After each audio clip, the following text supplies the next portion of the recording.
In 2 Corinthians chapter 12, Paul is continuing his illustration of living life through suffering and how God's grace is sufficient by referring to something in his own life. In verse 7, he says, "And to keep me from being too elated by the abundance of the revelations." So Paul saw Jesus face to face. He receives visions from God. He says, so that I don't get too elated, God gave me a thorn in the flesh. Actually, no, he doesn't say that. He says, a thorn was given to me in the flesh, a messenger of Satan. Where did the thorn come from? Not from God.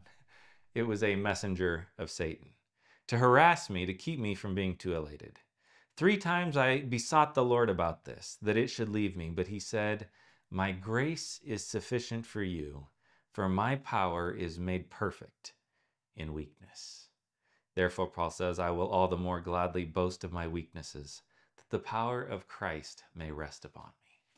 When Satan comes and he gives you the thorn in your flesh, whatever that may be, whatever difficulty or trial it might be, God says his grace is sufficient for you. His grace is sufficient to carry you through whatever trial or tribulation you are in and bring you to the other side.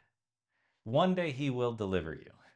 We don't know exactly when that day will be, whether it's today or tomorrow or at the second coming. But he assures you in this moment of trial and difficulty, his grace is sufficient. And with Paul, we can then say, I will rejoice that his grace is sufficient for me.